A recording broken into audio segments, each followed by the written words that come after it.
Good morning students. आज मैं आप लोगों को सेंटेंस और उसके पार्ट्स के बारे में पाठ पढ़ाऊंगी।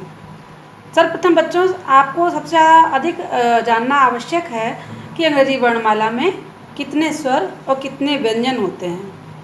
तो अंग्रेजी वर्णमाला में टोटल लेटर्स 26 होते हैं और उसमें ए ई आई ओ यू ये वॉवेल्स, जिनको हिंदी में हम स्वर कहते हैं, और consonant B C D F G H J K L M N O M N P Q R S T V W X Y Z, ये सब कॉन्सोनेंट्स होते हैं।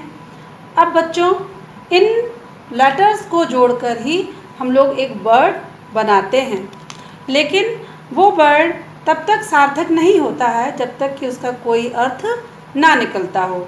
फॉर एग्ज़ाम्पल, आप अभी देख रहे हैं लिखा हुआ है NTA, इसका कोई अर्थ नहीं निकल रहा है क्योंकि ये कोई वर्ड नहीं है। अब उसी वर्णों से मिलकर एक शब्द मैंने लिखा है ANT, इसका अर्थ है एंट। एंट मतलब चींटी। तो बच्चों, वो सार्थक शब्द वही होते हैं जिनका अर्थ निकलता है। अब इसी के साथ मैं आपको ले चलती हूँ सेंटेंस की तरफ। Now question is, what is a sentence? A sentence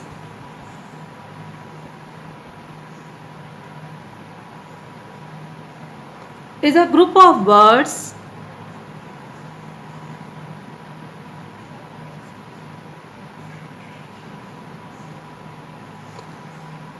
which makes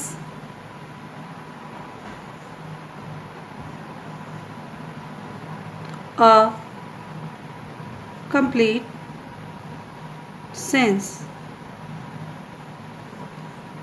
अर्थात शब्दों का वह समूह जिसका कोई अर्थ हो, वाक्य कहलाता है। और बच्चों, सबसे महत्वपूर्ण बात मैं आपको बताना चाहूँगी कि किसी भी वाक्य का प्रथम अक्षर कैपिटल ही शुरू होता है। For example, this is a boy.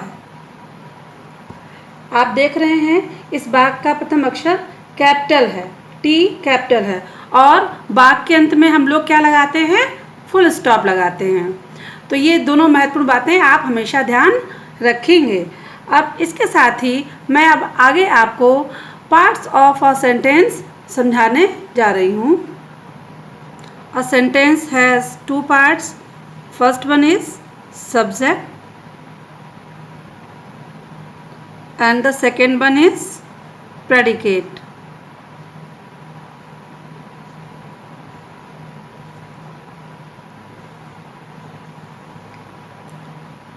अब बच्चों, parts of a sentence, subject and predicate are two parts of a sentence।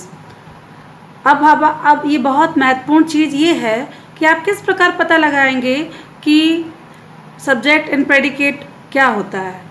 तो बाय एग्जाम्पल्स अब मैं आपको समझाने जा रही हूँ। The sun rises in the east, Mohan killed a snake. इन दोनों वाक्यों में जिसके बारे में बात हो रही है वो सब्जेक्ट है। पहले वाक्य में किसके बारे में बात हो रही है?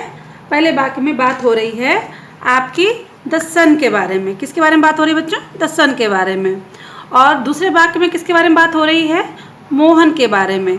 तो इस प्रकार से ये पता लग जाता है कि बात जिसके बारे में बात हो रही होती है तो वो सब्जेक्ट को कहलाता है। और तो इसमें इन दोनों वाक्यों में द सन, मोहन इस वाक्य में सब्जेक्ट हैं।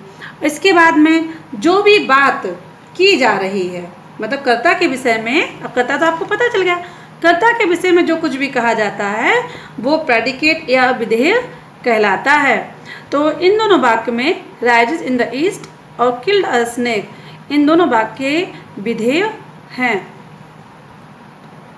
इन सभी बातों के साथ में ही बच्चों, मैं आप लोगों को कुछ और भी बात बताना चाह रही हूँ कि कभी कभी कुछ वाक्य दिए होते हैं। For example,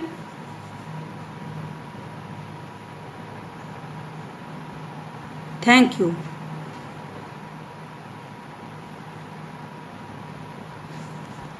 seat down.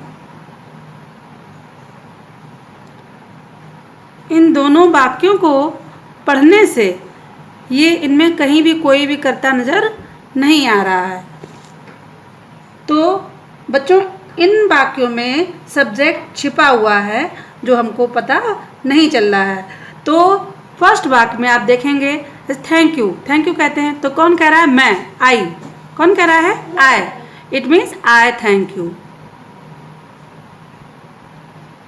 Sit down, sit down किससे कहा जा रहा है? सिट डाउन मतलब कि किससे कहा जा रहा है? आपसे कहा जा रहा है। कह तो मैं रहा हूं लेकिन किससे? You sit down.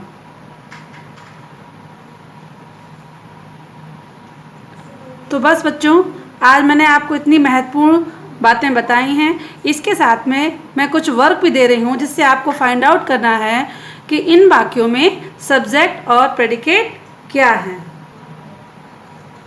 Aeroplanes, zoom.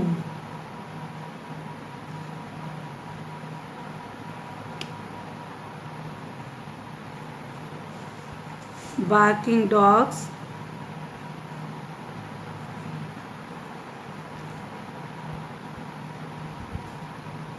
seldom bite. A fireman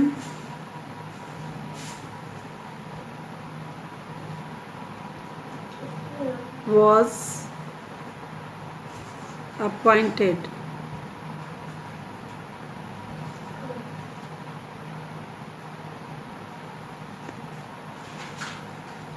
An empty vessel make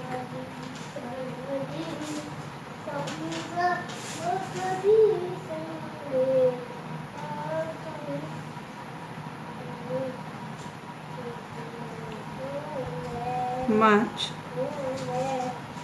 noise. All the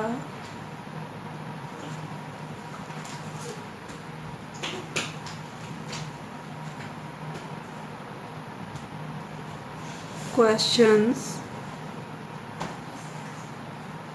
were not easy. आज के लिए बस इतना ही। आप लोग इस कार्य को करें और इसका अभ्यास करें।